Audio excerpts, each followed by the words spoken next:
नारद जी बोले व्यास जी भगवान न जाने किस गुण पर लीज जाए कोई ठिकाना नहीं है।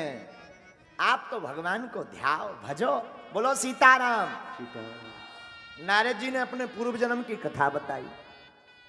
व्यास जी गदगद हो गए पूर्व जन्म की कथा सुन करके, और नारद जी के पूर्व जन्म की कथा सुन करके हृदय में श्रीमद् भागवत कथा की भागीरथी प्रकट हो गई। और अब भागवत कथा की भागीरथी तो प्रकट हो गई, लेकिन इसका प्रचार कौन करे? भागवत की रचना तो हो गई, 18,000 श्लोक मधुर मधुर लिख दिए। कितने श्लोक? 18,000। 18,000 श्लोक, 335 अध्याय, 12 स्कंद के अंतर्गत भागवत है। लेकिन इसका प्रचार कौन करे? तब तक अपने पुत्र सुखदेव जी की याद आ गई। परमहंस श्री सुखदेव जी महाराज की। 2 शिष्यों से कहा जाओ यत्र तत्र भागवत के श्लोक गाओ। जहां सुखदेव जी निराकार ब्रह्म की साधना में बैठे थे, बिनु पद चलय सुने बिनु काना, कर विधि कर्म करे विधि नाना, आनन रहित सकल रस भोगी, बिनु बाणी वकुतावण जोगी। ऐसे निराकार ब्रह्म की साधना सुखदेव जी कर रहे। एक श्लोक एक शिष्य ने सुखदेव जी के बगल में खड़े होकर गाया। श्लोक क्या था जरा सुनना। वरहा पीड़म नटवर वपुः कर्णयो कर्णिकारम, विभ्रतवासा कनिक कपिसम, वैजयन्तीं जमाना, रंध्रानुवेणो रधर सुधया, पूरयन् गोप वृंदे, वृंदारम्यं स्वपदरमणं प्राविशद। आहा, श्लोक बड़ा प्यारा। श्रीधाम वृंदावनों में भगवान ठाकुर जी कदम्ब के वृक्ष के नीचे खड़े, कलकल किन्नोद करती हुई जमुना जी की धारा बह रही, पक्षी चहचहा रहे, और कदम्ब की छांव में ठाकुर जी कदम्ब के वृक्ष से टिक करके खड़े।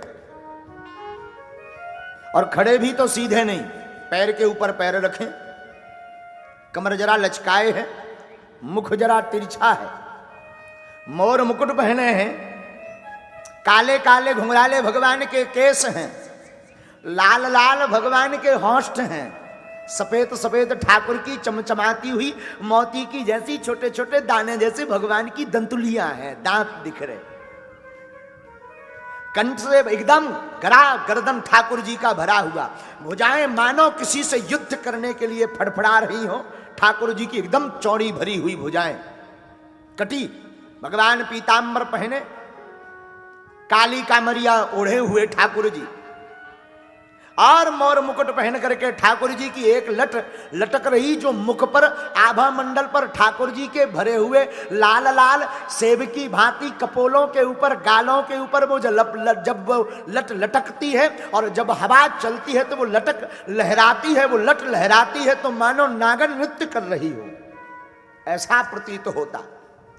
और अपने लाल लाल होंठों पर छोटे छोटे हाथों की छोटी छोटी हथेलियों की छोटे छोटे अंगुलियों से जब गोविंद अपनी वह वेणु, अपनी वह बांसुरी, अपनी वह बांसुरिया, अपनी वह बंसी को उठा करके अधरों से लगाते हैं, और लगा करके गोविंद जैसे ही फूंक मारते हैं तो यमुना का जल बांसुरी की मधुर करुण क्रंदन स्वर के अहनाद नाद को सुन करके ठहर करके पत्थर बन जाता है। और ठाकुर जी ऐसी बांसुरी बजाते ब्रज में, ऐसी बांसुरी बजाते कि ठाकुर जी के बांसुरी की, मुरली की, नाद की स्वर को सुनकर के अमलादिक ब्रह्मादिक देवता, बड़े बड़े देवता, बड़े बड़े अमलात्मा विमलात्मा महात्मा गोविंद की बांसुरी के स्वर के तान के कानों में जैसी झनकार पड़ती, उनका ध्यान खुल जाता और बांसुरी की तरफ खिंचे चले जाते। ऐसी गोविंद बांसुरी बजाते हैं।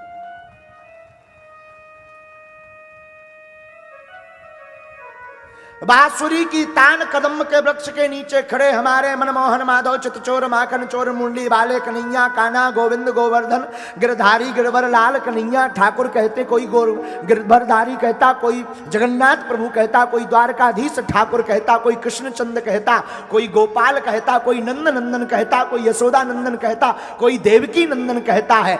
ऐसे कन्हैया जब ब्रज में खड़े होकर के बांसुरी की तान को टेर से सुनाते हैं तो सारे ब्रजवासी दौड़े दौड़े गोविंद के पास चले आते हैं।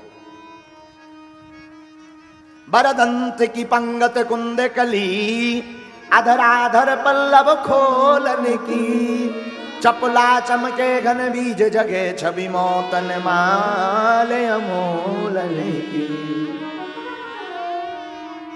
घुंघराली लटे लटके मुख ऊपर, कुंडल लोल कपोलन की। न्यवछावर प्राण करूं कृष्णा, बलि जामु लला के बोलन की। हमारे माधव इतने सुंदर हैं कि सरकार के कोई चरण कमलों को ही अगर देख ले, मुख तो छोड़ो, चरणाम्बुज को ही अगर कोई देख ले तो ठाकुर जी के चरणों को देख करके ही आंखें भरती नहीं, अखियां टिकी ही रहती। हमारे माधव इतने सुंदर हैं। और श्री सुखदेव जी इस श्लोक को सुनकर के गदगद हो गए। ओ कोई इतना सुंदर, हा हा हा हा, पर कोई सुंदर हो पर स्वभाव सुंदर हो ना हो तो बड़ा गड़बड़। लेकिन तब तक दूसरे शिष्य ने भागवत का दूसरा श्लोक जिसमें भगवान का स्वभाव बताया वो गुनगुना दिया श्लोक। अहो बकीयम कालकूटम जिघांसया पाय यदा साधिवी, लेवे गतिम धातृतुता ततोन्यम कंबादयालु शरणं ब्रजेम। आहा, कोई इतना सुंदर हो कोई बड़ी बात नहीं। अच्छा, रूप सुंदर होना बड़ी बात नहीं, पर चरित्र सुंदर होना बहुत बड़ी बात है। और बुरा ना माने तो करोड़ों की बात मेरे पागलों तुम सुन लो, चित्र सुंदर हो या ना हो पर चरित्र सुंदर जरूर रखो। ठाकुर जी का चित्र भी सुंदर है, चरित्र भी सच्चरित्र है। अब स्वभाव कैसा? अहो बकीयम, बकी नाम बकासुर, बकासुर की बहन का नाम पूतना।